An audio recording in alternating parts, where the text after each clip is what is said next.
ಎರಡು ಸಂಖ್ಯೆಗಳ HCF ಮತ್ತು LCM ಕೊಟ್ಟರ 12 ಮತ್ತು 240. ಅದ್ರಾಗ ಒಂದು ಸಂಖ್ಯೆ 24 ಆದ್ರೆ ಇನ್ನೊಂದು ಸಂಖ್ಯೆ ಏನಂತ ಕೇಳ್ಯಾರ.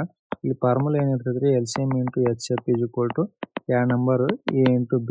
LCM HCF ಎಷ್ಟು ಕೊಟ್ಟಾರ ಇಲ್ಲಿ 12 ಮತ್ತು 240 ಕೊಟ್ಟರೆ ಈಸ್ ಈಕ್ವಲ್ ಟು ಒಂದು ಸಂಖ್ಯೆ 24 ಕೊಟ್ಟರೆ ಇನ್ನೊಂದು ಏನಂತಂದ್ರೆ 24 ಹತ್ಲಿ ಇನ್ನೊಂದು ಸಂಖ್ಯೆ ಏನತ್ತಿಲ್ಲಿ 120 ಬರುತ್ತೆ. ಅಂದ್ರೆ ಆಪ್ಷನ್ ಬಿ ಇಲ್ಲಿ ಕರೆಕ್ಟ್ ಆಗೈತಿ. ನಮ್ಮ ಚಾನಲ್ ಸಬ್ಸ್ಕ್ರೈಬ್ ಮಾಡ್ರಿ, ತಂಗ ಲೈಕ್ ಮಾಡ್ರಿ, ಶೇರ್ ಮಾಡ್ರಿ. ರಾಮ ಮತ್ತು ಹರಿ ಇಬ್ರು ಸೇರಿ ಒಂದು ಕೆಲಸವನ್ನು 15 ದಿನ ಮುಗಿಸಬಲ್ಲರು. ಅಂದ್ರೆ ರಾಮ ಪ್ಲಸ್ ಹರಿ ಎಷ್ಟು ದಿನ ಮುಗಿಸ್ತಾರೆ? 15 ದಿನ. ರಾಮನು ಹರಿಗಿಂತ 2 ಪಟ್ಟು ವೇಗವಾಗಿ ಕೆಲಸ ಮಾಡ್ತಾನೆ. ಅಂದ್ರೆ ರಾಮ ಮತ್ತು ಹರಿದ ಎಫಿಷಿಯನ್ಸಿ ಏನು ಕೊಟ್ಟರಿ? ರಾಮ ಡಬಲ್ ಮಾಡ್ತಾನೆ ಹರಿಗಿಂತ, ಅಂದ್ರೆ 2:1 ಆಕತಿ. ಹಾಗಾದರೆ ಹರಿ ಒಬ್ಬನೇ ಕೆಲಸನ ಎಷ್ಟು ದಿನದ ಮಾಡ್ತಾನೆ ಅಂತ ಕೇಳಿ ಇಲ್ಲಿ ಟೋಟಲ್ ವರ್ಕ್ ಏನಾಕತ್ರಿ, ಇಲ್ಲಿ ಎಫಿಷಿಯನ್ಸಿ ಇಂಟು ಟೈಮ್ ಆಕತಿ. ಎಫಿಷಿಯನ್ಸಿ ಇಬ್ಬರದು ಎಷ್ಟೈತ್ರಿ ಇಲ್ಲಿ 2 + 1. ಟೈಮ್ ಎಷ್ಟು ಬಂದೈತಿ 15 ಬಂದೈತಿ. 3 × 15 45 ಟೋಟಲ್ ವರ್ಕ್ ಆಕತಿ. ಈ 45 ವರ್ಕ್ನ ಯಾರು ಮಾಡ್ಬೇಕ್ರಿ? ಹರಿ ಮಾಡ್ಬೇಕು. ಅಂದ್ರೆ 45 ಅವನ ಎಫಿಷಿಯನ್ಸಿ 1 ಐತಿ. ಎಷ್ಟು ಬೇಕಾಗತಿ? 45 ದಿನ ಬೇಕಂದ್ರೆ ಆಪ್ಷನ್ ಎ ಇಲ್ಲಿ ಕರೆಕ್ಟ್ ಆಗೈತಿ. ಎರಡು ಸಂಖ್ಯೆಗಳು ಮೂರನೇ ಸಂಖ್ಯೆಗಿಂತ ಕ್ರಮವಾಗಿ 20% ಮತ್ತು 40% ಹೆಚ್ಚಿವೆ. ಮೊದಲ ಸಂಖ್ಯೆಯು ಮತ್ತು ಎರಡನೇ ಸಂಖ್ಯೆ ಅನುಪಾತ ಏನಂತ ಕೇಳಿದ್ರೆ ಆ ಮೂರು ಸಂಖ್ಯೆ ನಾನು A:B:C ತೊಗೊತೀನಿ. ಇಲ್ಲಿ ಮೂರನೇ ಸಂಖ್ಯೆ 100 ತೊಗೊಂಡಿ ಅಂದ್ರೆ ಎರಡನೇ ಸಂಖ್ಯೆ 40% ಹೆಚ್ಚೈತಿ ಅಂದ್ರೆ ಎಷ್ಟಾಗತಿ? 140 ಆಗತಿ. ಒಂದನೇ ಸಂಖ್ಯೆ 20% ಜಾಸ್ತಿ ಐತಿ ಅಂದ್ರೆ ಎಷ್ಟಾಗತಿ? 120 ಆಗತಿ. ಒಂದನೇ ಮತ್ತು ಎರಡನೇ ಸಂಖ್ಯೆ ರೇಷಿಯೋ ಕೇಳಿದ್ರ ಅಂದ್ರೆ 120:140 0 0 2 6 12 2 7 14 6:7 ಆಗತಿ. ಅಂದ್ರೆ ಆಪ್ಷನ್ ಡಿ ಕರೆಕ್ಟ್ ಆಗತಿ. ಎರಡು ನಿಲ್ದಾಣ ನಡುವಿನ ದೂರ 500 ಕಿಲೋಮೀಟರ್. ಅಂದ್ರೆ ನೋಡಿ, ಇದು ಎ ರೈಲ್ವೆ ಸ್ಟೇಷನ್ ಐತಿ, ಇದು ಬಿ. ಅಂದ್ರೆ ಟೋಟಲ್ ಡಿಸ್ಟೆನ್ಸ್ ಎಷ್ಟೈತಿ ಇಲ್ಲಿ ನಡಬರ್ಕ? 500 ಕಿಲೋಮೀಟರ್ ಐತಿ. ಒಂದು ರೈಲು ಬೆಳಿಗ್ಗೆ 9 ಗಂಟೆಗೆ ನಿಲ್ದಾಣ ಎ ಇಂದ ಬಿ ಕಡೆಗೆ 60 ಕಿಲೋಮೀಟರ್ ವೇಗದಲ್ಲಿ ಹೊರಡುತ್ತೆ. ಅಂದ್ರೆ ಇಲ್ಲಿದ್ದ ಎಷ್ಟು ಗಂಟೆ? 9 ಗಂಟೆಗೆ. ಅಂದ್ರೆ 9 ಗಂಟೆಗೆ ಎಷ್ಟು ಕಿಲೋಮೀಟರ್ ಒಳಗೆ? 60 km/h ಬಿಡ್ತೈತಿ, ಇತ್ತಾಗ ಹೋಗತಿ. ಆಮೇಲೆ ಇನ್ನೊಂದು ರೈಲು ಬೆಳಿಗ್ಗೆ 10 ಗಂಟೆಗೆ ಬಿಡ್ತೈತಿ, ಇಲ್ಲಿ 10 ಗಂಟೆಗೆ ಬಿಡ್ತೈತಿ. ಇದರ ಸ್ಪೀಡ್ ಎಷ್ಟೈತಿ? 40 km/h ಐತಿ. ಹಂಗಾದ್ರೆ ಇವೆರಡು ರೈಲುಗಳು ಯಾವ ಸಮಯಕ್ಕೆ ಪರಸ್ಪರ ಇಲ್ಲೇ ಬಂದು ಮೀಟ್ ಆಕ್ಕವ ಅಂತ ಕೇಳ್ಯಾರ. ನೋಡ್ರಿ, ಇಲ್ಲಿ ಎ 1 ತಾಸು ಮೊದಲು ಚಲೋ ಮಾಡ್ಯಾನ. ಅಂದ್ರೆ 1 ತಾಸ್ನಾಗ ಎಷ್ಟು ದೂರ ಹೋಗ್ತಾನೆ? ಇಲ್ಲೇ 1 ತಾಸಿನ ದೂರ ಎಷ್ಟೈತಿ? ಅವಾಗ 60 km/h ಐತಿ 1 ತಾಸಿಗೆ. ಅಂದ್ರೆ 60 ಕಿಲೋಮೀಟರ್ ಹೋಗ್ತಾನ. ಅಂದ್ರೆ ಉಳಿದಿದ್ದು ಎಷ್ಟು ಉಳಿದೈತಿ? 500 60 ಮೈನಸ್ ಮಾಡಿದೆ ಅಂದ್ರೆ 440 ಕಿಲೋಮೀಟರ್ ಹೋಗತಿ. ಈ 440 ಕಿಲೋಮೀಟರ್ನ ಎಷ್ಟು ಗಂಟೆಗೆ ಸ್ಟಾರ್ಟ್ ಮಾಡಿದಾರೆ? ಇಬ್ರು 10 ಗಂಟೆಗೆ ಸ್ಟಾರ್ಟ್ ಮಾಡಿದಾರೆ. ಅಂದ್ರೆ ಇಬ್ರು ಎದರ ಬದರ ಬರೋದ್ರಿಂದ ಅವ್ರಿಬ್ಬರದು ಸ್ಪೀಡ್ ಕೂಡಿಸ್ಬೇಕು ಇಲ್ಲಿ. ಅಂದ್ರೆ 60 + 40 ಆಗತಿ. ಅಂದ್ರೆ 440 / 100 4.4 ಅವರ್ ಗಂಟೆ ಬೇಕು ಇವರಿಬ್ರು ಒಂದ್ ಜಾಗಕ್ಕೆ ಬಂದು ಮೀಟ್ ಆಗಕ್ಕ. ಅಂದ್ರೆ ಎಷ್ಟು ಆಗತ್ರಿ? 10 ಗಂಟೆ ಟೈಮು ಪ್ಲಸ್ 4 ಗಂಟೆ 4.4 ಗಂಟೆ ಮಾಡಿದ್ರೆ ಎಷ್ಟಾಗತ್ತೆ? ಇದು 2.4 ಗಂಟೆ ಆಗತ್ತೆ. ಅಂದ್ರೆ ಇಲ್ಲಿ 4 ಗಂಟೆದು ಏನು ನಿಮಿಷ ಎಷ್ಟಾಗತ್ರಿ? ಇದು 4 / 10 ಆಗತ್ತೆ. ಇದು 10 × 10ರ ವ್ಯಾಲ್ಯೂ 60 ಆಗೈತಿ. ಅಂದ್ರೆ ಇಂಟು 6 ಮಾಡಿದ್ರೆ 24 ನಿಮಿಷ ಆಗೈತಿ. ಅಂದ್ರೆ 2 ಗಂಟೆ 24 ನಿಮಿಷಕ್ಕೆ ಇಬ್ರು ಮೀಟ್ ಆಕಾರ ಇವ್ರು. ಅಂದ್ರೆ ಆಪ್ಷನ್ ಸಿ ಇಲ್ಲಿ ಕರೆಕ್ಟ್ ಆಗೈತಿ. ಒಂದು ಆಯತಾಕಾರದ ವಿಸ್ತೀರ್ಣ 27 ಚದರ ಮೀಟರ್ ಆಗಿದೆ ಮತ್ತು ಅದರ ಉದ್ದವು ಅದರ ಅಗಲಕ್ಕಿಂತ 3 ಪಟ್ಟು ಹೆಚ್ಚೈತಿ. ಅಂದ್ರೆ ಉದ್ದ ಅಗಲಕ್ಕಿಂತ ಎಷ್ಟೈತ್ರಿ? 3 ಪಟ್ಟು ಜಾಸ್ತಿ ಐತಿ. ಅಂದ್ರೆ 3x ಐತಿ. ಅಗಲ x ಇದ್ರ ಇಲ್ಲಿ ಏರಿಯಾದ ಫಾರ್ಮುಲಾ ಏನಕ್ಕೈತ್ರಿ? ಇದು ಲೆಂತ್ ಇಂಟು ಬ್ರೆಡ್ತ್ ಆಗೈತಿ. ಲೆಂತ್ ಎಷ್ಟು? ಏರಿಯಾ ಎಷ್ಟು ಕೊಟ್ಟಾನ್ರಿ? ಇಲ್ಲಿ 27 ಕೊಟ್ಟಾನ. ಲೆಂತ್ ಎಷ್ಟೈತ್ರಿ? ಇಲ್ಲಿ x ಐತಿ. ಇಲ್ಲೇ breadth length x, breadth 3x ಐತಿ. ಅಂದ್ರೆ ಎಷ್ಟ್ರಿ? 3 1 3 9 9 x² ಆಗೈತಿ. x ಎಷ್ಟು ಬಂತು? 3 ಬಂತು. ಅಂದ್ರೆ ಇಲ್ಲಿ ಉದ್ದ ಅಗಲ ಎಷ್ಟಾದ್ರಿ? ಇದು 3 ಆಯ್ತು, ಇದು 9 ಆಗುತ್ತೆ. ಆಮೇಲೆ ಇದು ಪರಿಧಿ ಏನಂತ ಕೇಳಿದ್ರೆ ಪರಿಧಿ ಏನಾಗೈತಿ? ಇಲ್ಲಿ 2 × ಲೆಂತ್ ಪ್ಲಸ್ ಬ್ರೆಡ್ತ್ ಆಗುತ್ತೆ. 2 × 9 + 3 ಎಷ್ಟಾಯ್ತು? 12 12 24 ಮೀಟರ್ ಆಯ್ತು. ಅಂದ್ರೆ ಆಪ್ಷನ್ ಬಿ ಇಲ್ಲಿ ಕರೆಕ್ಟ್ ಆಯ್ತು. ಒಬ್ಬ ವ್ಯಾಪಾರಿ 24,500 ಗುರುತಿನ ಬೆಲೆಯ ಒಂದು ಸೋಫಾ ಸೆಟ್ ಮೇಲೆ 5% ಮತ್ತು 5% ರಿಯಾಯಿತಿಗಳನ್ನು ನೀಡುತ್ತಾನೆ. ಆಗ ಆ ಸೋಫಾ ಸೆಟ್ನ ಮಾರಾಟ ಬೆಲೆ ಎಷ್ಟು ಅಂತ ಕೇಳಿದ್ರೆ ನೋಡ್ರಿ, ಸೆಲ್ಲಿಂಗ್ ಪ್ರೈಸ್ ನೋಡ್ರಿ 24,500 ಐತಿ. 5% ಒಂದೇ ಸಲ ಡಿಸ್ಕೌಂಟ್ ಕೊಟ್ಟರೆ ಉಳಿದಿದ್ದು ಎಷ್ಟಾಗೈತ್ರಿ? 95% ಉಳಿದಿದೆ. ಅಂದ್ರೆ /100 ಇದನ್ನ 2 ಸಲ ಕೊಡ್ತಾನೆ. ಅಂದ್ರೆ ಎಷ್ಟಾಯ್ತು? ಇಲ್ಲಿ 2020. ಅಂದ್ರೆ ಸೆಲ್ಲಿಂಗ್ ಪ್ರೈಸ್ ಎಷ್ಟು ಬರ್ತ್ರಿ? ಇದು 22,111.25 ರೂಪಾಯಿ ಆಕೈತಿ. ಆಪ್ಷನ್ ಸಿ ಇಲ್ಲಿ ಕರೆಕ್ಟ್ ಆಕೈತಿ.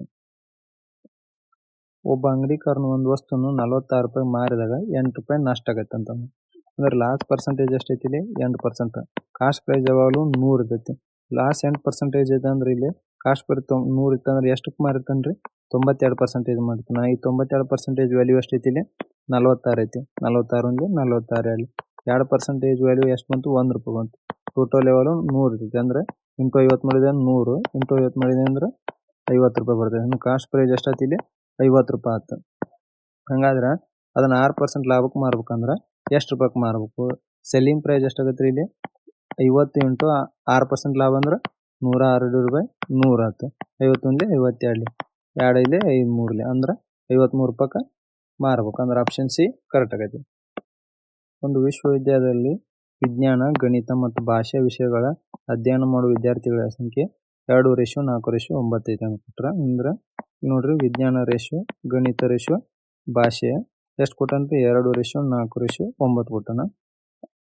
ವಿಜ್ಞಾನ, ಗಣಿತ ಮತ್ತು ಭಾಷೆ ವಿಷಯಗಳ ವಿದ್ಯಾರ್ಥಿಗಳ ಸಂಖ್ಯೆ ಕ್ರಮವಾಗಿ 10%, 20% ಮತ್ತು 40% ಜಾಸ್ತಿ ಮಾಡ್ತಾನ. ಅಂದ್ರೆ ಪ್ಲಸ್ 10%, ಪ್ಲಸ್ 20%, ಪ್ಲಸ್ 40% ಜಾಸ್ತಿ ಮಾಡಿದ್ರೆ ಹೊಸ ಅನುಪಾತ ಏನಂತ ಕೇಳಿದ್ರೆ ನೋಡ್ರಿ ಪ್ರತಿ ಸಂಖ್ಯೆಗೂ ನಾನು 1 0 ಆ್ಯಡ್ ಮಾಡ್ತೀನಿ. ಇಲ್ಲಿ 10% ಅಂದ್ರೆ ಎಷ್ಟಾಗತ್ತೆ ರೀ 2 ಆಗುತ್ತೆ. ಪ್ಲಸ್ 2 ಆಯ್ತು ಇದಕ್ಕೆ. ಇಲ್ಲಿ 20% ಅಂದ್ರೆ ಪ್ಲಸ್ ಎಷ್ಟಾಗೈತಿ ಪ್ಲಸ್ 8 ಆಗೈತಿ. ಇದರದ್ದು ಎಷ್ಟಾಗೈತಿ 36 ಆಗೈತಿ. ಅಂದ್ರೆ 22:48 ರೇಷಿಯೋ ಇದೆಷ್ಟದು 120. ಅಂದ್ರೆ 211 224 263 ರೇಷಿಯೋದಾಗ ಬರೋದು. ಅಂದ್ರೆ ಆಪ್ಷನ್ ಬಿ ಕರೆಕ್ಟ್ ಆಗುತ್ತೆ. ತರಗತಿ 9ನೇದಲ್ಲಿ 6 ವಿದ್ಯಾರ್ಥಿಗಳ ವಿಜ್ಞಾನಗಳ ಸರಾಸರಿ 48 ಐತಿ. ಅಂದ್ರೆ 6 ಇಂಟು 48 ಮಾಡಿದ್ರೆ ಎಷ್ಟಾಗತ್ತೆ ಇಲ್ಲಿ 288 ಆಗತ್ತೆ ಟೋಟಲ್. ಫಲಿತಾಂಶ ಪ್ರಕಟವಾದ ನಂತರ ಒಬ್ಬ ವಿದ್ಯಾರ್ಥಿ ಅಂಕಗಳನ್ನು 45 ಬದಲು 54 ತೊಗೊಂಡ್ರು. ಅಂದ್ರೆ 45 ತೊಗೊಂಡ ಬದಲು ಎಷ್ಟು ತೊಗೊಂಡ್ರ 54 ತೊಗೊಂಡ್ರ. ಅಂದ್ರೆ ಎಷ್ಟು ಜಾಸ್ತಿ ತೊಗೊಂಡ್ರಿ ಇಲ್ಲಿ ಪ್ಲಸ್ 9 ಜಾಸ್ತಿ ತೊಗೊಂಡ್ರ. ಅಂದ್ರೆ ನಾವು ಇದನ್ನ ಮೈನಸ್ ಮಾಡಿದ್ವಿ ಅಂದ್ರೆ ಎಷ್ಟು ಬರ್ತೈತಿ ಇಲ್ಲಿ 279 ಬರ್ತೈತಿ. ಹಂಗಾದ್ರೆ ಅವ್ರದ್ದು ತಿಳಿದು ಬಂದು ಸರಿಯಾದ ಸರಾಸರಿ ಎಷ್ಟಾಗುತ್ತೆ 279 ಟೋಟಲ್ 6 ಆಗುತ್ತೆ. ಅಂದ್ರೆ ಎಷ್ಟೊತ್ತಿಲ್ಲಿ 46.5 ಅವ್ರದ್ದು ಕರೆಕ್ಟ್ ಸರಾಸರಿ ಆಗಿರ್ತೈತಿ. ಅಂದ್ರೆ ಆಪ್ಷನ್ ಎ ಇಲ್ಲಿ ಕರೆಕ್ಟ್ ಆಗುತ್ತೆ. ನೋಡ್ರಿ ಇಲ್ಲಿ ಸ್ಕ್ವೇರ್ 2 ಸ್ಕ್ವೇರ್ಗಳ ಏರಿಯಾ ರೇಷಿಯೋ ಕೊಟ್ಟರೆ 16:9 ಅಂತಂದ್ರೆ ಅವುಗಳ ಪರಿಧಿ ಅನುಪಾತ ಏನಂತ ಕೇಳಿದ್ರೆ ಇಲ್ಲಿ ಸ್ಕ್ವೇರಿಂದ ಏರಿಯಾ ಫಾರ್ಮುಲಾ ಏನಿರ್ತೈತ್ರಿ ಎ ಸ್ಕ್ವೇರ್ ಇರ್ತೈತಿ. ಅಂದ್ರೆ a1 square divide by a2 square is equal to 16/9 ಆಗುತ್ತೆ. Side a1/a2 is equal to 4/3 ಆತಿಲ್ಲಿ. ಪರಿಧಿ ಏನಿರ್ತೈತಿ ಫಾರ್ಮುಲಾ ಇಲ್ಲಿ 4a ಇರ್ತೈತಿ. ಒಂದೇದು a1/a2 ಏನೈತಿ ಇಲ್ಲಿ 4a ಡಿವೈಡೆಡ್ 4a1/4a2 ಅಂದ್ರೆ 4 ಇಂಟು 4 ಡಿವೈಡೆಡ್ ಬೈ 4 ಇಂಟು 3 ಆಯ್ತು. ಅಂದ್ರೆ 16/12 ಆಯ್ತು. ಅಂದ್ರೆ ಆಪ್ಷನ್ ಸಿ ಇಲ್ಲಿ ಕರೆಕ್ಟ್ ಆಗುತ್ತೆ. ನಮ್ಮ ಚಾನಲ್ ಸಬ್ಸ್ಕ್ರೈಬ್ ಮಾಡಿಲ್ಲ ಅಂತ ಸಬ್ಸ್ಕ್ರೈಬ್ ಮಾಡಿರಿ ಮತ್ತು ಹಂಗೆ ಲೈಕ್ ಮಾಡಿರಿ, ಶೇರ್ ಮಾಡಿರಿ. ಒಂದು ತರಗತಿಯಲ್ಲಿ 40 ವಿದ್ಯಾರ್ಥಿಗಳ ಸರಾಸರಿ ವಯಸ್ಸು 12 ವರ್ಷಗಳು. ಅಂದ್ರೆ 40 ಇಂಟು 12 ಮಾಡಿದರೆ ಎಷ್ಟಾಗುತ್ತೆ 480 ಆಗುತ್ತೆ. ಶಿಕ್ಷಕರ ವಯಸ್ಸು ಸೇರಿಸಿದ ಮೇಲೆ ಸರಾಸರಿ 1 ವರ್ಷ ಹೆಚ್ಚಾಗಿ 13 ಆಕೈತಿ. ಅಂದ್ರೆ ಮೊದಲಕ್ಕೆ 40 ಜನ ಟೋಟಲ್ ಇದ್ರು, ಟೀಚರ್ಗಳು ಒಬ್ಬನು ಸೇರಿದ ಟೋಟಲ್ ಜನ ಎಷ್ಟಾಗುತ್ತೆ 41 ಆಗುತ್ತೆ. ಸರಾಸರಿ ಎಷ್ಟು ಜಾಸ್ತಿ ಆಗುತ್ತೆ 13 ಆಗುತ್ತೆ. ಮಲ್ಟಿಪ್ಲೈ ಎಷ್ಟಾಗ್ತಿದೆ 533 ಆಗುತ್ತೆ. ಹಂಗಾದ್ರೆ ಶಿಕ್ಷಕನ ವಯಸ್ಸು ಏನಂತ ಕೇಳಿ ಶಿಕ್ಷಕರ ಏಜ್ ಏನಂತಿದೆ ಇಲ್ಲಿ ಟೋಟಲ್ 533 ಒಂದೊಳಗೆ ಟೀಚರ್ ಪ್ಲಸ್ 20 ವಿದ್ಯಾರ್ಥಿಗಳಿದಾರೆ. ಇಲ್ಲಿ ಮೈನಸ್ 40 ವಿದ್ಯಾರ್ಥಿಗಳು, ಇದು 40 ವಿದ್ಯಾರ್ಥಿಗಳು ಅಷ್ಟೈತಿ. ಇದ್ರಾಗ ಇದನ್ನ ಮೈನಸ್ ಮಾಡಿದ್ರೆ ಟೀಚರ್ ಬರ್ತೈತಿ. ಅಂದ್ರೆ ಎಷ್ಟು 53 ವರ್ಷ ಆಕೈತಿ. ಆಪ್ಷನ್ ಎ ಇಲ್ಲಿ ಕರೆಕ್ಟ್ ಆಕೈತಿ. ಒಂದು ಮೊತ್ತದ 2 ವರ್ಷಗಳು ವರ್ಷಕ್ಕೆ 5% ಬಡ್ಡಿ ದರದಲ್ಲಿ ಸಂಯುಕ್ತ ಬಡ್ಡಿ ಲೆಕ್ಕಿಸುವಾಗ ಸಂಯುಕ್ತ ಬಡ್ಡಿ 205 ಐತಿ. ಅಂದ್ರೆ ಕಂಪೌಂಡ್ ಇಂಟ್ರೆಸ್ಟ್ ಎಷ್ಟೈತಿ ಇಲ್ಲಿ 205 ರೂಪಾಯಿ ಐತಿ. 5% ಏನಾಗುತ್ತೆ ಇಲ್ಲಿ 5% ಫ್ರಾಕ್ಷನ್ 1/20 ಆಗುತ್ತೆ. ಅಂದ್ರೆ ಪ್ರಿನ್ಸಿಪಲ್ ಟು ಅಮೌಂಟ್ ಏನಾಗುತ್ತೆ ಇಲ್ಲಿ 20ರಿಂದ 21 ಆಗುತ್ತೆ. 2 ವರ್ಷ ಕೊಟ್ಟಾನಂದ್ರೆ ಏನಾಗುತ್ತೆ 2 ಸಲ ಆಗುತ್ತೆ. 20 20 400 21 21 441 ಆಗುತ್ತೆ. ಎಷ್ಟು ಜಾಸ್ತಿ ಐತಿ ಇಲ್ರಿ 41 ಜಾಸ್ತಿ ಐತಿ. ಅಂದ್ರೆ ಇದು ಪ್ರಿನ್ಸಿಪಲ್ ಆಗುತ್ತೆ, ಇದು ಅಮೌಂಟ್ ಆಗುತ್ತೆ. ಇದು ಮೈನಸ್ ಮಾಡಿದ ಏನು ಬರ್ತೈತಿ ಕಂಪೌಂಡ್ ಇಂಟ್ರೆಸ್ಟ್ ಬರ್ತೈತಿ. 41 ವ್ಯಾಲ್ಯೂ ಎಷ್ಟು ಕೊಟ್ಟಾನ ಇಲ್ಲಿ 205 ಕೊಟ್ಟಾನ. ಇಂಟು 5 ಆಗುತ್ತೆ. ನಮ್ಮ ಪ್ರಿನ್ಸಿಪಲ್ ಎಷ್ಟೈತಿ 400 ಐತಿ. ಅಂದ್ರೆ ಇಂಟು 5 ಮಾಡಿದ್ರೆ 2000 ರೂಪಾಯಿ ಪ್ರಿನ್ಸಿಪಲ್ ಆಯ್ತು ನಮಗೆ. ಹಂಗಾದ್ರೆ ಸರಳ ಬಡ್ಡಿ ಏನಂತ ಕೇಳೋಣ simple interest is equal to 2000 rate ಎಷ್ಟೈತಿ 5 ಐತಿ ಟೈಮು 2 ವರ್ಷ ಕೊಟ್ಟರೆ ಡಿವೈಡ್ ಬೈ 100 0 0 ಅಂದ್ರೆ ಸಿಂಪಲ್ ಇಂಟ್ರೆಸ್ಟ್ ಎಷ್ಟು ಬಂತು ಇಲ್ಲಿ 200 ರೂಪಾಯಿ ಬಂತು. ಆಪ್ಷನ್ ಎ ಇಲ್ಲಿ ಕರೆಕ್ಟ್ ಆಯ್ತು. ಒಬ್ಬ ವ್ಯಕ್ತಿ ಒಂದು ಟಿವಿಯನ್ನು 8500 ರೂಪಾಯಿ ಮಾರಿದಾಗ ಅವನು 15% ನಷ್ಟ ಅನುಭವಿಸ್ತಾನೆ. ಅಂದ್ರೆ ಲಾಸ್ಟ್ ಪರ್ಸೆಂಟೇಜ್ ಎಷ್ಟೈತಿ ಇಲ್ಲಿ 15% ಇರ್ತೈತಿ. ಕಾಸ್ಟ್ ಪ್ರೈಸ್ ಯಾವಾಗಲೂ 100% ಇರ್ತೈತಿ.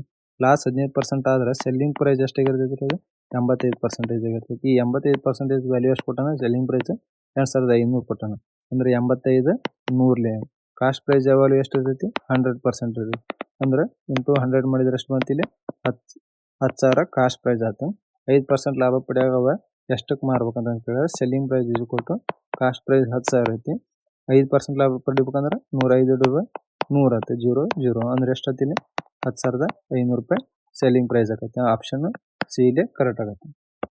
ಒಂದು ರೈಲು 72 km/h ಹೊಂಟೈತಿ. ಸ್ಪೀಡ್ 15 ನಿಮಿಷದಾಗ ಹೋಗುತ್ತೆ. ಹಂಗಾರೆ ದೂರ ಏನಂತ ಕೇಳಿದ್ರೆ distance equal speed into time ಐತಿ.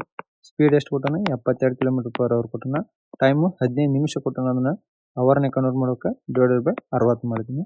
15 1 15 4 60 4 1 4 8 ಅಂದ್ರೆ ಎಷ್ಟು ಕಿಲೋಮೀಟರ್ 18 km ಡಿಸ್ಟೆನ್ಸ್ ಬಂತು. ಆಪ್ಷನ್ ಡಿ ಇಲ್ಲಿ ಕರೆಕ್ಟ್ ಆಗುತ್ತೆ.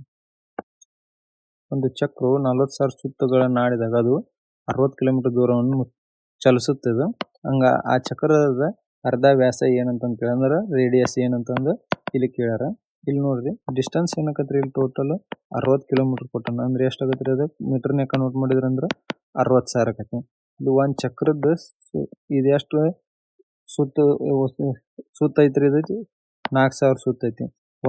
ಒಂದು ರೊಟೇಷನ್ಗೆ ಎಷ್ಟು ಮೀಟರ್ ದೂರ ಹೋಗೈತಿ ಇದು ಅಂದ್ರೆ 60,000 / 4,000 ಮಾಡಿದ್ವಿ ಅಂದ್ರೆ ಎಷ್ಟು ಮೀಟರ್ ಒಂದು ರೊಟೇಷನ್ಗೆ 15 ಮೀಟರ್ ಹೋಗೈತಿ. ಈ 15 ಮೀಟರ್ ಏನ್ರಿ ಇದು ಸರ್ಕಲ್ದ ಪೆರಿಮೀಟರ್ ಇರ್ತೈತಿ. ಸರ್ಕಲ್ ಪೆರಿಮೀಟರ್ ಏನಾಗೈತಿ ಸರ್ಕಲ್ ಪೆರಿಮೀಟರ್ 2πr ಇರ್ತೈತಿ. ಇದು 15 ಐತಿ. 2 × 22/7 × r ನಮಗೆ ರೇಡಿಯಸ್ ಏನಂತಂದು ಕೇಳ್ಯಾರ ಅಂದ್ರೆ 105 / 44 ಆಕೈತಿ. ಈಸ್ ಈಕ್ವಲ್ ಟು 2.39 ಮೀಟರ್ ಆಕೈತಿ. ಆಪ್ಷನ್ ಬಿ ಇಲ್ಲಿ ಕರೆಕ್ಟ್ ಆಕೈತಿ. ಎರಡು ಸಂಖ್ಯೆಗಳು ಮೂರನೇ ಸಂಖ್ಯೆಗಿಂತ ಕ್ರಮವಾಗಿ 64% ಮತ್ತು 25% ಕಡಿಮೆ ಅದಾವ. ಮೊದಲನೇ ಸಂಖ್ಯೆ ಎರಡನೇ ಸಂಖ್ಯೆಗಿಂತ ಹೋಲಿಸಿದರೆ ಎಷ್ಟು ಶೇಕಡ ಕಡಿಮೆ ಅಂತ ಕೊಟ್ಟರೆ 3 ಸಂಖ್ಯೆ ಎ ಬಿ ಸಿ.